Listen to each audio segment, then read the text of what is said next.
আজ তৈরি করব মজাদার একটি শুটকি মাছ ভুনা। কিভাবে করি সেটা দেখতে হলে সাথেই থাকো আর দেখতেই থাকো। সবাইকে নমস্কার, আশা করি সবাই ভালো আছো। এই তো আমি লোট্টা শুটকিগুলো ছোটো ছোটো পিস করে কেটে নিয়েছি এবং চুলায় এগুলো ভালো করে একটু ভেজে নিব। 3 থেকে 4 মিনিটের মতো চুলার আঁচটা লো মিডিয়াম আঁচে রেখে ভালো করে ভেজে নিতে হবে। আর শুটকি মাছটা যখন ভাজা হয়ে যাবে তখন এই গরম কড়াইয়ের ভিতরেই আমি পরিমাণ মতো জল দিয়ে শুটকি মাছগুলো ভিজিয়ে রাখব।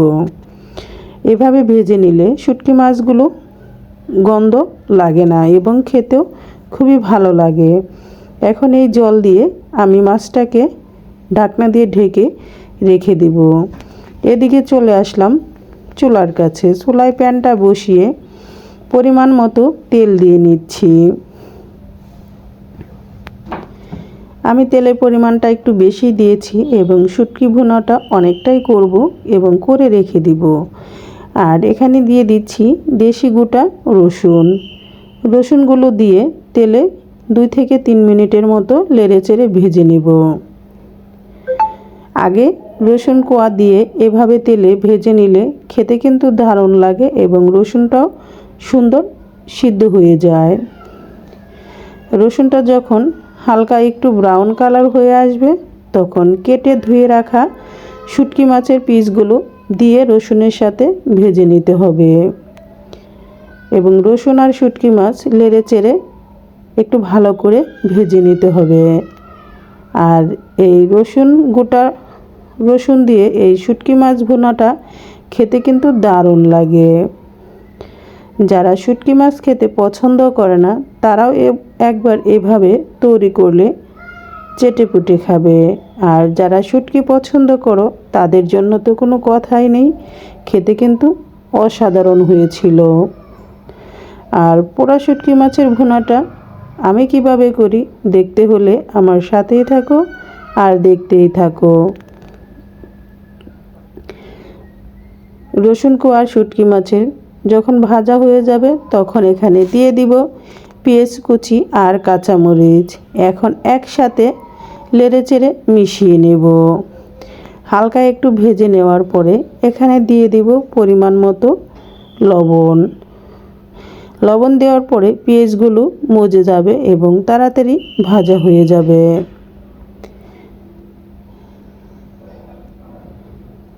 এখন দিয়ে দিব এখানে স্বাদমতো লবণ দিয়ে নেড়েচেড়ে এগুলোকে ভালো করে আবার ভেজে নেব। শুটকি পেঁয়াজ রসুন যখন ভালো হয়ে ভাজা হয়ে যাবে তখন এখানে দিয়ে দিব বাকি মশলাগুলো এবং কি কি মশলা দিয়ে এই শুটকি ভুনাটা করি সেটা দেখতেই থাকো।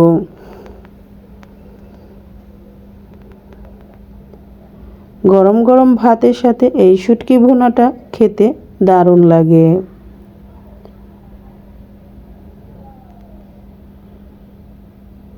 এভাবে যখন ভাজি হয়ে যাবে তখন এখানে দিয়ে দিব, এভাবে ভেজে নিতে হবে।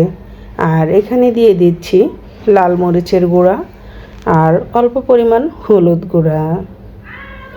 এখন পরিমাণ মতো জল দিয়ে এই মশলাগুলো শুটকির সাথে ভালো করে কষিয়ে নিতে হবে।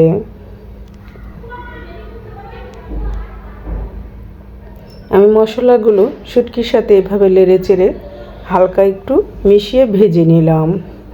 এখন দিয়ে দিব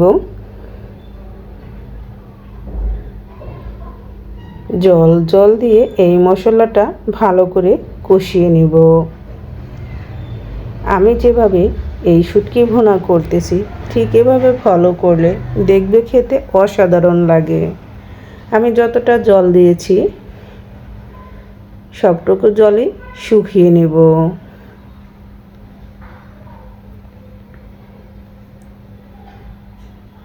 আর এই শুটকিগুলো ভেঙে যাবে না এবং আস্তে আস্তে থাকবে, খেতে দারুণ লাগবে।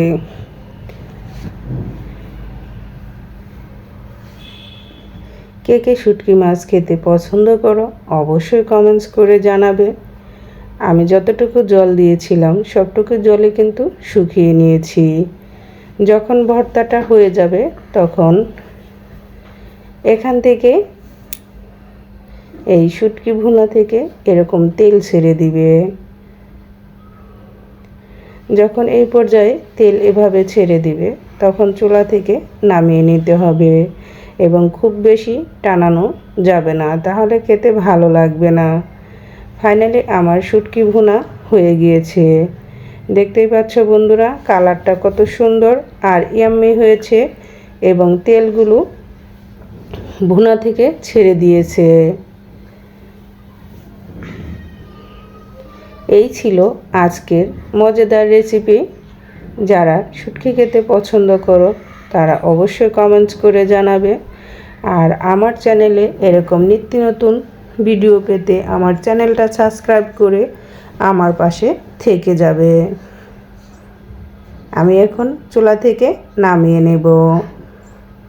কেমন হলো আমার আজকের লোট্টা শুটকি ভুনা অবশ্যই কমেন্টস লাইক করতে ভুলবে না। সবাই ভালো থেকো, সুস্থ থেকো। আবার দেখা হবে নতুন ভিডিও, নতুন রেসিপিতে। আজকের মতো ভিডিওটি এখানেই শেষ করছি।